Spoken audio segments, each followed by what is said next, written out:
RMC, Apolline Matin. C'est déjà demain.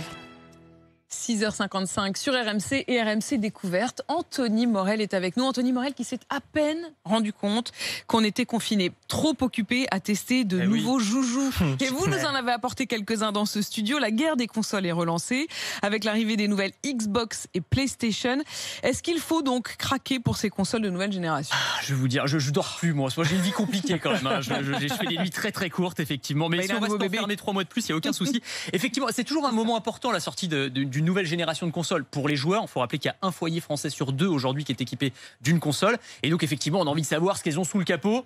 Surtout en ce moment, on est tous enfermés, on veut savoir s'il faut investir. Alors la nouvelle Xbox, c'est celle que je vous ai apportée, donc un espèce de petit monolithe noir. Dans quelques jours, il y a la nouvelle PS5 qui va sortir, on fera un petit comparatif. La promesse, le gros argument de vente de ces consoles, c'est la puissance. C'est des consoles qui sont beaucoup plus puissantes que celles qu'on a dans nos salons aujourd'hui. C'est-à-dire que vous allez avoir des jeux qui sont avec un niveau de réalisme absolument incroyable, de photoréalisme. Il y a une technologie qu'on appelle le ray tracing qui permet d'avoir des effets de lumière, notamment très très naturels. Enfin, à condition d'avoir quand même la télé qui va avec. Il faut avoir tout l'équipement pour vraiment. C'est ça, faut tout réinvestir. Ah bah oui, toujours quand même un petit peu. C'est un bon prétexte pour changer de télé. Bah oui, chérie, j'ai acheté la nouvelle console. Bah c'est ça. C'est comme le pain et le fromage. C'est voilà, t'as la nouvelle console, faut avoir la nouvelle télé, c'est normal. Ça va avec. Alors aussi l'autre argument et l'autre avantage, et c'est vraiment pas mal, c'est le fait que les temps de chargement soient beaucoup plus courts, parce que les consoles sont plus puissantes. C'est rapide. Ça charge. Je sais que tu joues sur console, et c'est vrai que c'est un truc un peu frustrant. Souvent, tu te retrouves avec la manette dans la main pendant 2 minutes, tu sais pas trop quoi faire parce que le temps, l'écran charge. Là, on n'a plus ce problème-là. Alors pour autant, est-ce qu'il faut investir là maintenant tout de suite?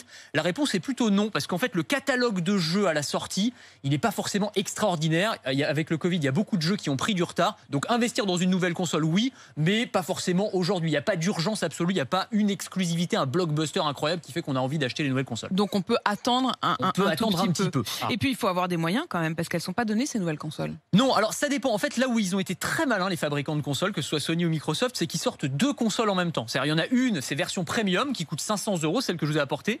Voilà, Charles est en train de me la piquer.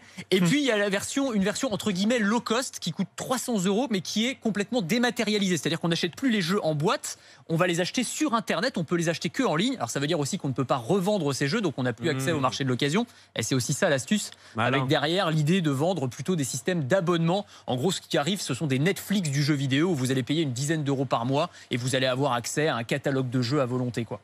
Ce qui est sûr, c'est qu'avec le confinement, les ventes pourrait battre des records. Oui. Les Français, mais le monde entier d'ailleurs, mais bien plus sûr. que jamais. C'est-à-dire qu'on a un alignement parfait des planètes. C'est-à-dire que vous avez le confinement plus l'arrivée de Noël. Là, forcément, les ventes de jeux, elles vont exploser. Et on le voit aussi, ça n'a rien à voir avec les consoles de nouvelle génération, mais avec le succès d'un jeu comme Virtual Regatta, par exemple. Virtual Regatta, c'est un jeu qui permet de simuler le Vendée Globe, où vous allez être à la tête d'un bateau, vous allez connaître les vraies conditions météo, etc. Bon, sauf que vous êtes sur votre canapé ou sur votre smartphone, hein, évidemment. Mais en ce moment, il y a 450 000 joueurs qui ont pris le départ de cette course virtuelle. Ça montre bien que plus que jamais en ce moment, on a envie de jouer, on a envie de s'évader, et on retrouve aussi le côté extrêmement social du jeu vidéo. Vous savez que même l'OMS qui n'a pas été toujours très tendre avec le jeu vidéo, oui, qui disait des choses très très méchantes sur le jeu vidéo, nous dit maintenant c'est formidable, en temps de confinement, il faut jouer, ça fait partie des gestes barrières, c'est bon pour la santé mentale, etc. Non mais c'est vrai, il y a eu un espèce de revirement absolument incroyable. Et donc restez chez vous et jouer. Et donc jouer. Vous disiez, il y a un alignement de planètes parce qu'il y a des nouvelles consoles, le confinement et Noël qui approche, sauf qu'il y a quand même une question, c'est où est-ce qu'on peut les acheter avec les magasins qui sont la plupart fermés. Click and collect toujours, sur Internet effectivement. Alors sachant qu'il risque en plus d'y avoir des pénuries sur certaines des machines, etc. Parce qu'il va y avoir une grosse demande de toute façon. Prenez